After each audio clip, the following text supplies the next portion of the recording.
Hello and welcome everybody to PESA Presents. This week we're going to be looking at the differences and similarities between tsunami and tides.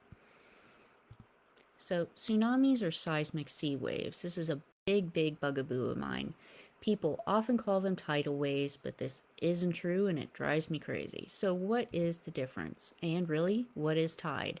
And by that, I don't mean that type of tide. I mean that kind of tide. So, tides are large waves, of course, caused by the gravitational pull of the moon and the sun, but just a wee bit.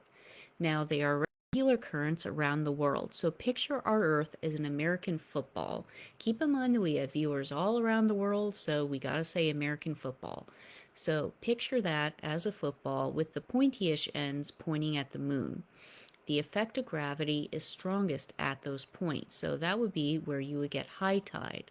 Low tide would be on the ball's rounded sides. So here is a little bit of a look-see into the parts of the wave. Obviously you have the height of a wave is from its base, or what's called the trough more or less, up into the very top of it. Now in between each wave is the wavelength, said top is a crest, and then also too you have the amplitude, which is a measure of the height as well. So, tsunami comes from the Japanese word for harbor wave. It's caused by a sharp vertical displacement of water. Now, that vertical displacement can be caused by any of a number of things: earthquakes, volcanoes. These waves have a very long wavelength, and they classically appear first as a receding, then a rapidly rising wave in series. That print on the left there is one of my favorite pieces of art. It's called The Great Wave off Kanagawa. So this here is a little example of how a tsunami can start. Yes, there are other ways, but this is just a brief example. So on the very left, you're looking at a plate boundary. So you have a tectonic uplift, you have some strain, and you can kind of see there in the third one how there's slippage, and it kind of causes the water to just bloop up and then sort of almost like it's trying to settle itself out, but because of the energy release, that energy has to go somewhere, right? So it is formed in a wave. So this tectonic activity creates energy, which is transferred into the water, and because that energy has to go somewhere, it comes into a tsunami wave. Now, this is just an example of some famous ones that we've had throughout history. This is the Lisbon earthquake and tsunami of 1755. Also, too, here is one in Krakatau, Indonesia in 1883. Absolutely devastating one. That was a piece of coral that took off the base of a lighthouse that was there. I mean, all that just went on. I mean, gosh, just look at that. It's huge. This is in Hilo, Hawaii in 1946.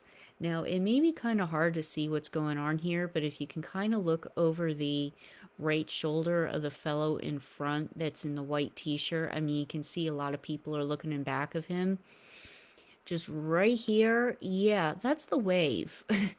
That's what they're all running from. It's almost so big, it's like you don't kind of really notice it in the background. Now, this is a mega tsunami, which was 1,719 feet. It happened in Lituya Bay in 1958. The arrows mark where the wave hit.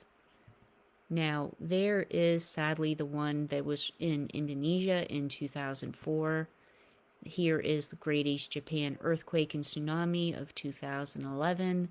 So tsunamis have reshaped coastlines and countries. Their deposits have a very characteristic look, like this right here. This is from Indonesia.